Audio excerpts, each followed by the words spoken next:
This is the Marriage Podcast, and I'm your host, Alexandra Stockwell. I'm a physician turned relationship and intimacy expert, and I specialize in showing couples how to have incredible, passionate relationships. I myself have been married for 25 years. My husband and I have 4 children and full professional lives, and we've created an amazing relationship. If you want to deepen your understanding of your own relationship and learn to access new heights of emotional, sensual, and erotic intimacy, you're in the right place because I will show you how. Let's dive in. Hey everyone, this is Alexandra, and in many ways, you'll be able to listen to a conversation that I started with my guests long ago when I first coached them. I'm thrilled to introduce you to Juliette Karaman van Shaardenburg. How did I do? Really good. Not bad. Okay. And Alex Lee, how did I do? Pretty good. Yeah. Okay, excellent.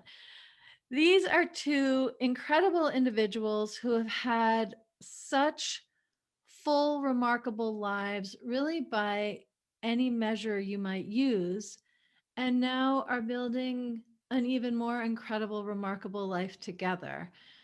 Juliette, I actually feel myself hesitating a little bit because I know Juliette and Alex in such an intimate way as a result of coaching them. And so I need to transition and speak in a manner that's more appropriate for everyone else to hear.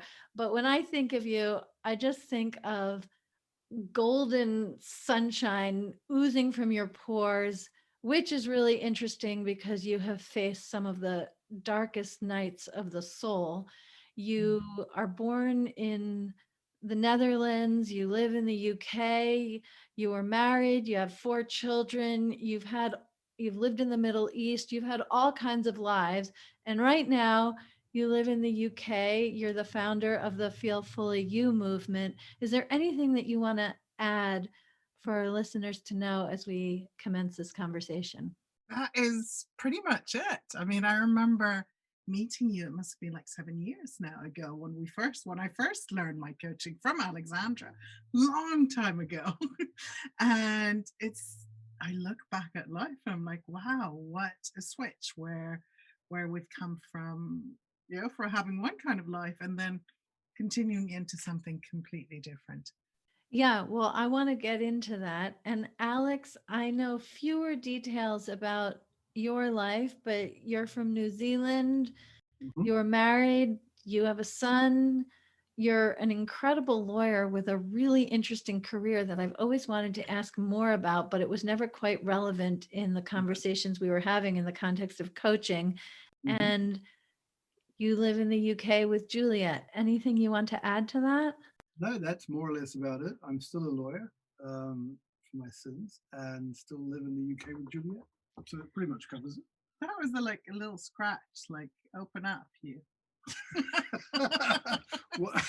This is what we do. Okay, so does that mean, Juliette, you weren't satisfied with that response? Juliette is never satisfied with a response of that kind. And I could give Juliette the most detailed, intricate, vulnerable, open, transparent response, and she'll still go and looking for something else. Okay, so how do you feel about that, Alex? I knew you'd say that. I knew that would come out. Why did I leave? I just led with my chin there. So actually, it's okay, funnily enough. So I've had a journey that's been a little bit of what I'll describe as relatively minor mental health issues, but also involved in that. It's been a transition to a different way of thinking and a different way of operating. And actually, you were very much a part of that process for me, because a lot of the issues that arose for me in my life and how I conducted myself were in my relationships and how I conducted those. So Juliette has been a little bit of a guinea pig. I know she's felt that way most of the time, and all that means is I've been able to respond or hopefully respond, sometimes better, sometimes not so great, to those changes. So it's been a really interesting transition. Okay, well, I would actually love to very explicitly ask you to share what it's like to be an extremely competent man, to have accomplished all kinds of things that people aspire to in your professional life, to be with this beautiful woman who both loves you for who you are and keeps inviting, requesting, demanding, desiring more of you. What is that to navigate both being at the top of your game and feeling like it's never quite enough, if that's a feeling you connect with? Yeah, it actually is. We were talking about this recently, actually, about how, and I was fascinatingly defensive, I seem to remember, about how one can be in a one can be in what looks and is a really beautiful relationship, but there is, a strong desire to go even further in and further out in a way, to become better at it all the time. And I think the thing I do struggle with it sometimes, to be honest. Largely because I just want to go to sleep, but also it's hard sometimes not to be defensive about it, in the sense of, well, I've kind of done this work and I've reached that point, and can we kind of rest here for a minute, and enjoy that moment. So sometimes there is, not all the time, but sometimes there is that sense of things that can be a little bit, has its moments, really, I suppose. Well, one of the reasons I asked is because I know that has definitely come up with my husband, Rod, where I'm so excited. This doesn't happen currently, but of course, we have many years together beyond what the two of you have together. So maybe you have this to look forward to, Alex. Having been together for 25 years, I remember when there'd be something that I would be yearning for, some way that he might be vulnerable or really bring his attention to me in a way that felt good. And it would be so exciting when, after either days or years or months, he would show up in the way I'd been yearning for, which would then show me exactly what I wanted next. And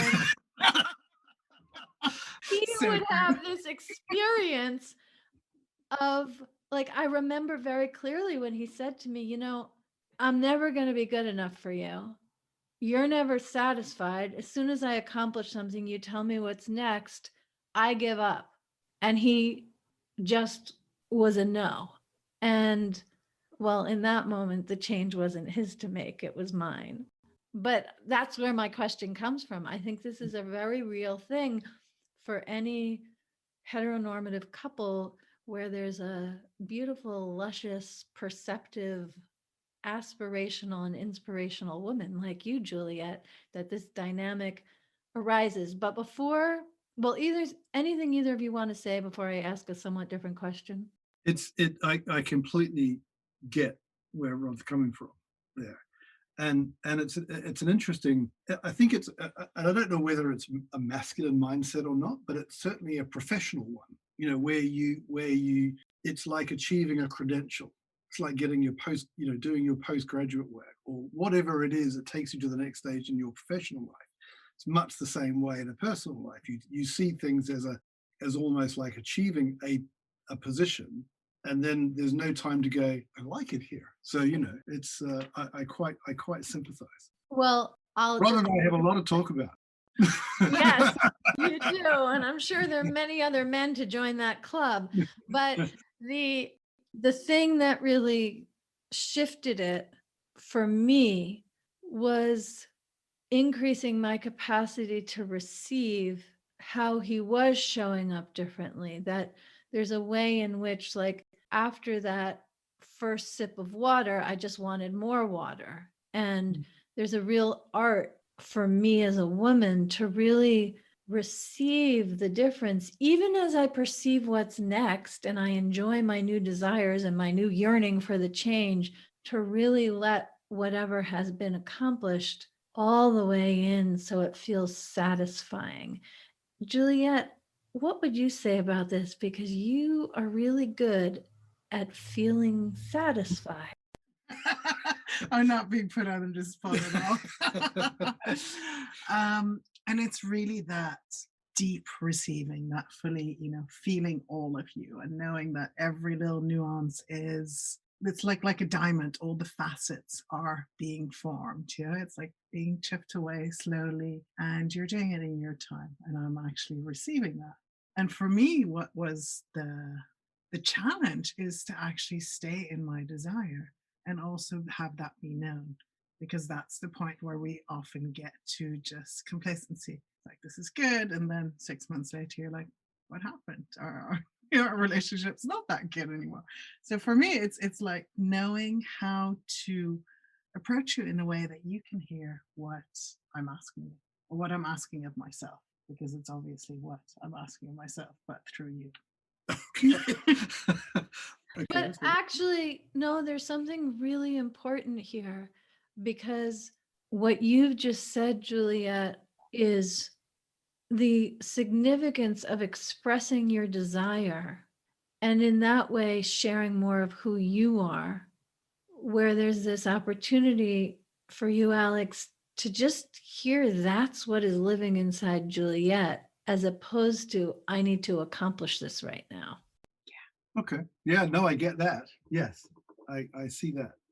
And I think that's something that I told you very early on in our relationship. I'm like, I'll tell you things and I don't need you to fix me, because as a man, they like to fix, right? So it's like, don't fix me, but this is just, sometimes I just need to express it. And simple, like that you've received it, that you've heard it is enough. Having to take action on it is often not what I really need. I just want to be able to share that with you.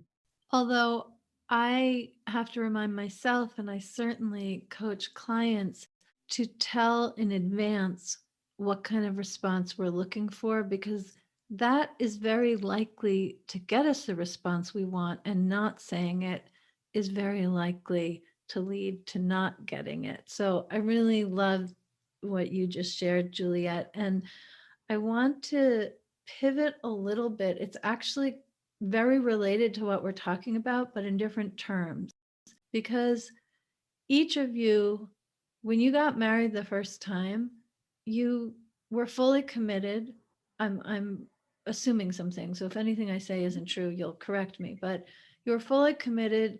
You gave it your all. You each had a vibrant family life and long marriages and divorce, which included some amount of heartbreak. And now, with ongoing professional life and interesting ways of engaging, you have the courage to create something new with one another. And what the two of you have is totally amazing and juicy and dynamic and ever evolving. And no matter how many self-effacing things Alex says, I will continue to believe that what the two of you have is just so outstanding. And so I want to hear both what has given you the courage to go for it so thoroughly again, although it's different this time, of course, so it may not feel like again, but from the outside, it can look that way. And I'm asking because I've had listeners reach out really interested to hear, well, what about a second relationship? Because I've had a lot of fantastic couples on who are up to 10 years into their relationship, and they have amazing relationships, but it's a different thing as a mature person many decades into life to have the courage to create anew. And so that's my question, but also in the moment, what are the ways that you access the courage as you need it? Juliette? Do you want me to start? Excellent. Yes, I do. I was like, so it's interesting. I went straight from my divorce into another relationship, with 7 children between us two. And I still hadn't fixed, or I hadn't worked on myself, or hadn't looked at the things that I brought into my first marriage that weren't working well. So obviously this relationship didn't work. So I had to kind of like hit really rock bottom and spend 9 months in hospital to come out of that, to like realize, oh, this is not how I want to show up or how I want my relationship to be. So when I met Alex, I had just gone through my sister who had just passed away. So I was in a pretty dark place. She passed away from cancer, and I think I met Alex like 2 or 3 weeks after it happened. So I was deep, deep in grief, and also was very honest about it. And for me, I went from polyamory to being with Alex. So that was quite a big switch at one point. But I think the thing that really had me open my heart is his ability to penetrate me and to hold space for me and to really have me feel safe and have me feel me, like accept all the parts of me and not start judging. It's like, oh, I don't like this and that. But it was like, oh, this is this full woman and I'm actually going to love her. And there were some drawbacks, and he had a bit of scared moments in that point, but it was like, oh, I'm just going to stay open here. And I just have a new understanding of why your business is called Feel Fully You. What you're describing is that you could do that with Alex. yeah, completely stay myself and not have to dumb it down, not have to big it up, not be someone different.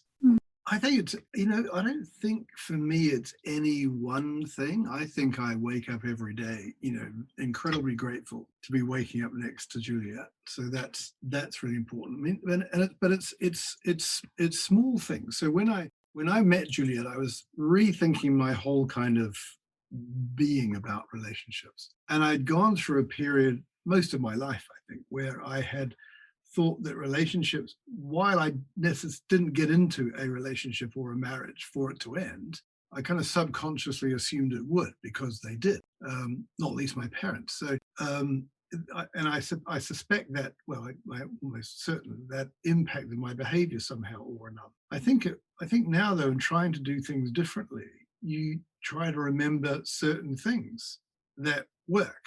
So one of the ones that's really important for me to remember, and I don't always remember this well, but it was something you said, Alexandra, where in your course, where you said, write a vision for your relationship.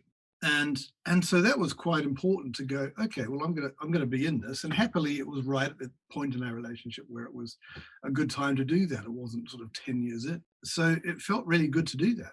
And periodically, I'll take that out and remember what went on there. So there are, and that gave me a lot of sense of there's something to capture here. Something to capture is the wrong word. There's something to aspire to here. And I think that aspiration gives one courage, about one's relationship.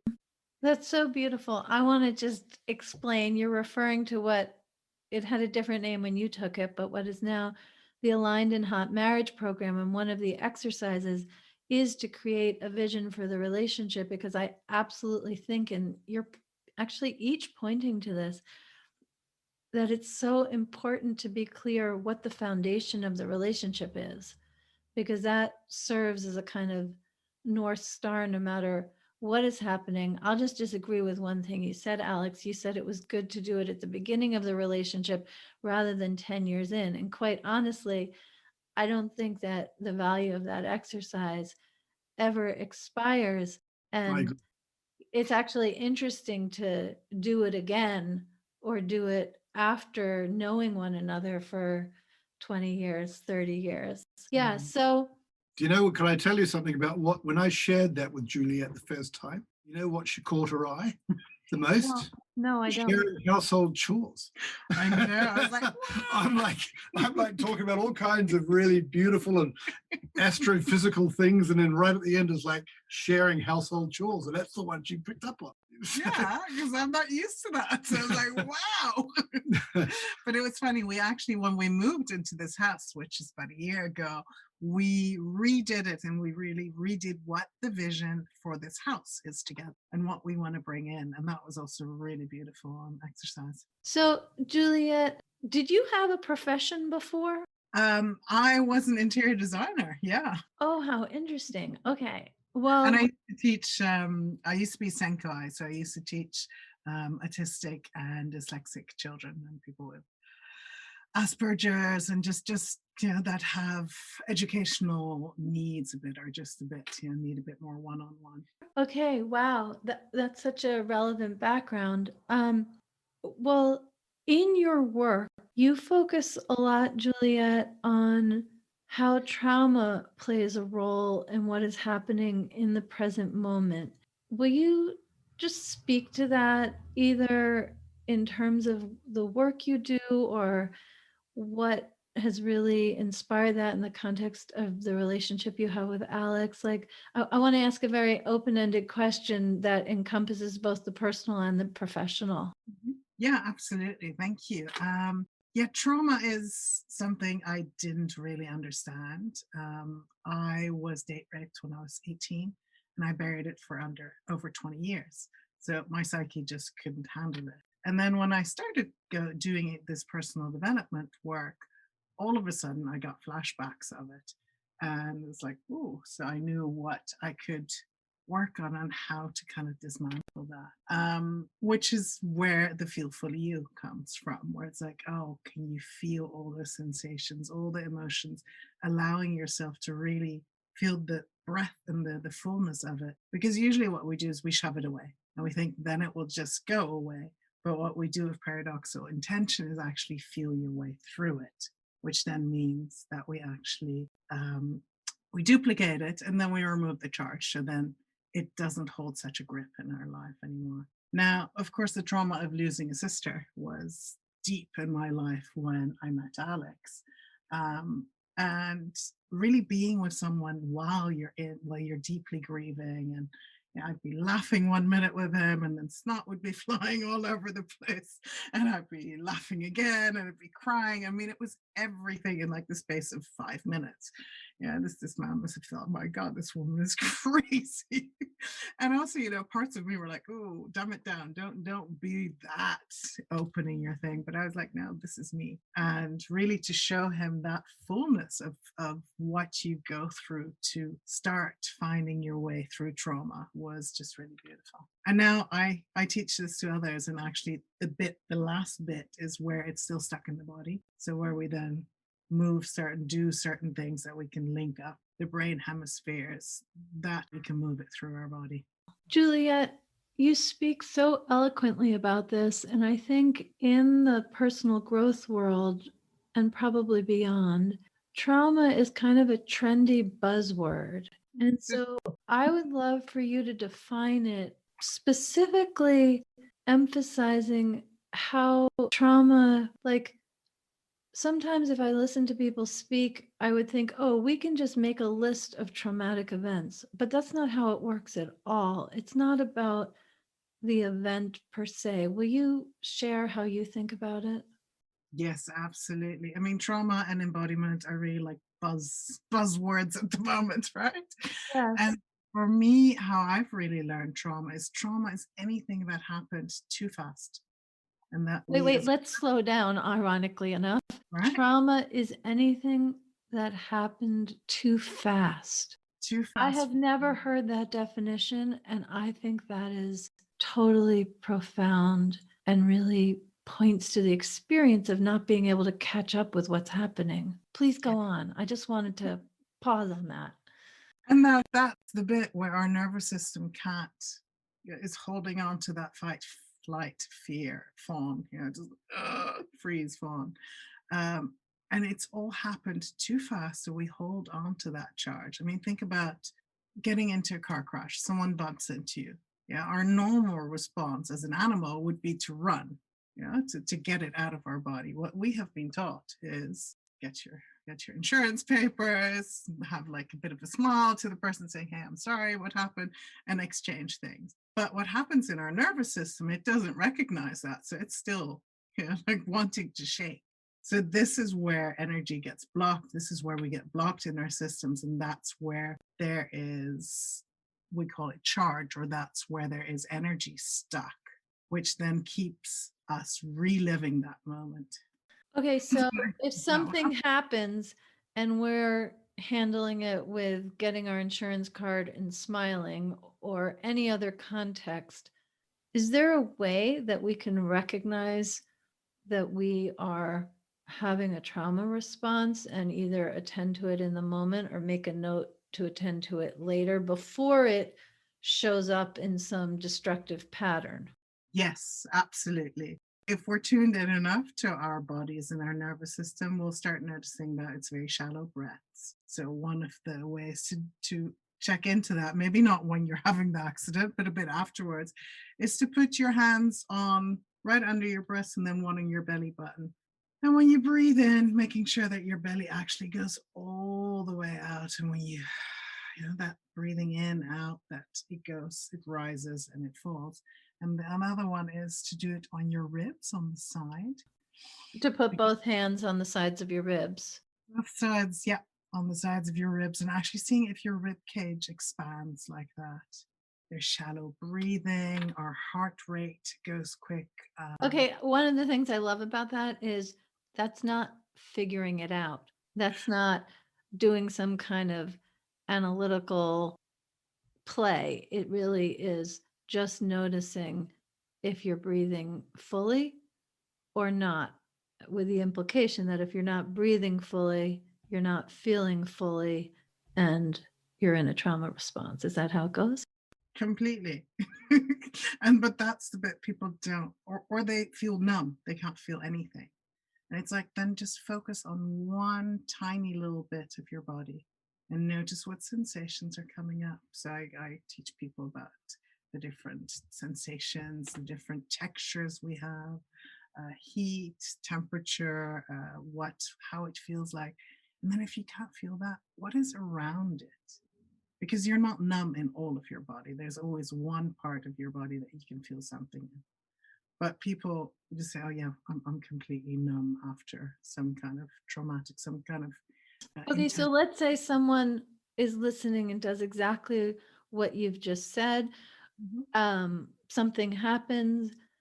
I pay attention to how it feels. I either feel it directly or around it. And let's say I notice that it's tingling and a little bit of warmth. What do I do after becoming aware of the sensation? Great. So you stay with it and you notice where then sensations around that start changing. So how we can titrate things. Another way, if it's kind of like, they're there, love. I know, they're there. It's kind of like mothering yourself. It's like, I know, body. Yes, you've gone through a lot. They're there. One way to get it out, but which is a bit more advanced, is to start shaking. Is to start doing releasing. Like a cat shaking off the cat, whatever like it is that dog, they're shaking like, off. Yeah. Okay. Right. Or a dog. Okay. dog. So you've given such a concise, beautiful description. Will you take us back from this lesson into relationship? How do trauma responses influence what's happening in marriages or committed relationships? Whew. That's a good one. So we all have our trauma responses. We've all have this belief system. You want to say? No, you also I just do. agree. Yes, we all do. And we operate from that. So we operate into going back into a trauma response. So Alex will say something to me, and somehow that takes me back to, you know, it might have been something my aunt or someone said to me, but I believed what they said to be true. So I took on that belief. And then I'm not in a proper state. I can't think right because thinking has gone offline. I am completely in trauma. I'm either shaking or, you know, I'm trying to see if there's anything, if I can get any breath to my body. But you're contracted. So, which means that it's never a good time to talk about Talk things. meaningfully about relationships. Not a good And idea. that often that I'll just like. It's that wonderful thing that you taught, Alexandra, where you advised people when they had something to say to their partners, or something to, more importantly, to put a slight different consideration, something to vent about, and in which you interposed a behavior which is to ask your partner whether they had bandwidth for this. which has been important actually for us, I think, actually. Yeah, I've used that so much with my clients. Will you, one of you, either one, give an example of like when you would ask that? It was something recently. You came in to my office, and it was really interesting. So I work during the day here, so there's much greater interaction during the day because I'm at home. And so I'll be, head stuck in something, some transaction, Some corporate law matter. yeah, something like that. Okay. And then I can hear Juliette come, because she comes from the other end of the house. And she'll start talking to me in the kitchen, right? Which is, there's whole other rooms to go through. So that's great. So I'm like going, I'm aware she's talking to me, like no idea what she's talking about, because for two reasons. One, she's too far away, and two, the house is such that the words are a bit muffled or distorted. So then she'll come into the room. I'm deliberately now staring at my screen, right? I may not have to, but I'm definitely doing it, right? Because I can hear what's coming. Such a and then she'll look at that and recognize most of the time that I might not have the bandwidth. And most of the time, actually, I do. When Juliette is asked, I normally do, and sometimes I haven't. So there was something recently where I don't, to be fair, remember what it was about, but she asked. She came in having had the prelude, if you like, and I was up to my ears in something that had to be done that particular day, and so she did ask, and I said no. I was like, okay, but I did add, to be fair, because I remembered your course, Alexandra, that could we take this up? You are a good student, Alex. Right? Could we take this up in 20 minutes? Give me 20 minutes to get this email done, and we can talk, and that's what we did. Yeah. So it's another. One of the things that it proves is that you can take these tools and use them, and they're really good for I don't know what the word is, actually, it's just fallen out of my head, kind of creating an equilibrium out of something that could easily not be. Yes. Because if she talks, I'm not going to listen, right? And because I'm thinking about this other thing, right? So. And that's what most of the complaints are, right? Between couples, like, oh, you never listen to me, and I could be talking to a wall, blah, blah, blah. I've started implementing it with my kids as well. And also in a more formal container, actually, communication tool, where it's like, tell me something. And I've been teaching them that not to listen, not to respond, but to listen to understand. And that for them has been like mind-blowing, amazing. Where it's like, oh wow, we get to say our bit, and like, yes, you do, without anyone interrupting. Oh, that's funny, Juliette. I thought you were saying that you were training them to do that, and maybe you are, but it's because of how you are listening to them, listening for understanding rather than listening for the next response you're going to give. For them under each other, because with one another. For kids, it's like they okay. To teach them to do that with one another. Okay. Oh, yeah, they're only on transmit. They're not young kids anymore. They're in their 20s, right? But yeah. So yeah, when I get to London and I'm with them, that's how we start doing stuff. Okay, amazing. So for anyone who's just taken with the wisdom and the joy and the energy between the two of you, actually, I'll say this. I was going to ask, is there anything you would want people to know? But I'm actually going to get at it in asking the question that I ask all of my guests on the Marriage Podcast. And that is, as you both know, I believe so deeply that relationships are the ultimate vehicle for personal growth. So, Alex, what have you learned about yourself as a result of being in relationship with Juliette? That's a really good question, actually, and I think it's there's two things I think I've learned. One is capacity, what capacity I can or have, where I'm being a little more conscious about things. So take the example I just talked about with the whole venting and bandwidth thing. If I say to Juliette, it's 20 minutes, we'll talk, she will expect me to turn up, right? So I've learned that I'm able to bring that, whatever it is that she needs in that moment. And that's really important, because that's where we you know, you turn toward each other and get what you need, right? That's where that growth is, I found. The other thing I learned is that I'm 100% responsible for this relationship. Yes. He's a good student, isn't he? He is. He is. But Yeah. it's what the you know, learning every day what the implications of that are, you know, and making things right when I'm not. So That's amazing. And to tie it into what was said earlier, basically, Juliette desiring and asking more of you is allowing you to realize how much more you're capable of. yeah, that's what I So think. beautiful. Juliette, what have you learned about yourself as a result of being in relationship with Alex? No. What I've learned to actually open more, to be more myself, and to really calibrate, to know what I'm asking, and also to know to invite him rather than demand for certain things. To really invite him into my world and into exploring more. So that's been beautiful for me. It's been a really good looking inside. It's like, oh, where am I asking things in a bitchy way, or where can I be short, or where can I open up even more to really allow him to feel me.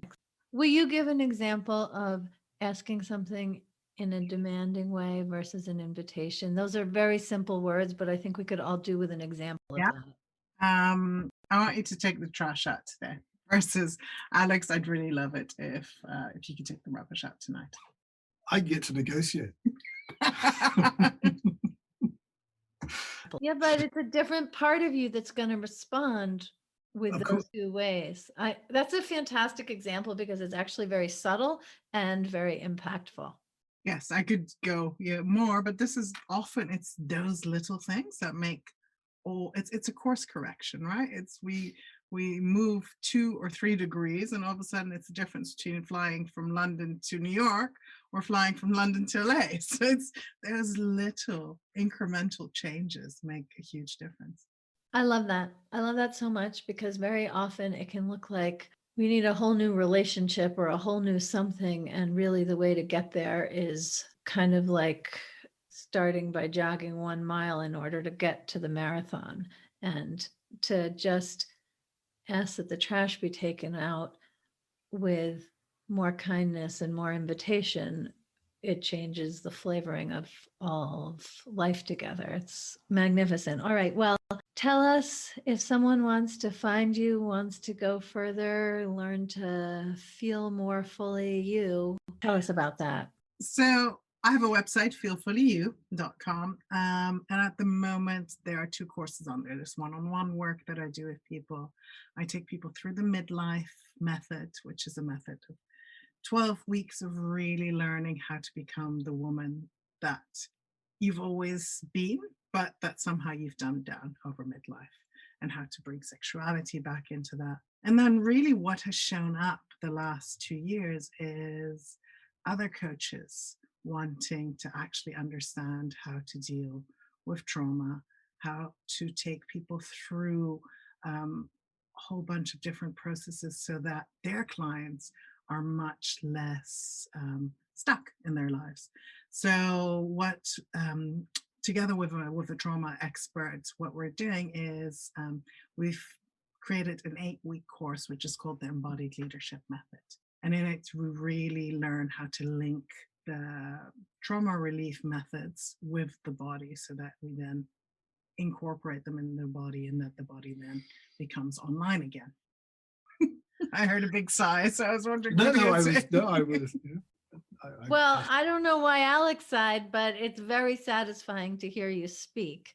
So maybe I sighed. I'm not sure, but it just feels so satisfying when you speak of integration of the body and the experiences that result in trauma and all of the feelings, and then luscious living comes. Okay, anything? What if somebody wants to follow up with you, Alex? Are you available? No. Okay. We admire a man who knows what he wants and what he doesn't want. So with that, any last words from Either of you, anything else you want to say, Alex? That it's one of the things about, we've spoken about a relationship later in life, and there's if anything that I would want to say to anybody is that it's possible. It's really possible, and can be very powerful in knowing that. So Beautiful.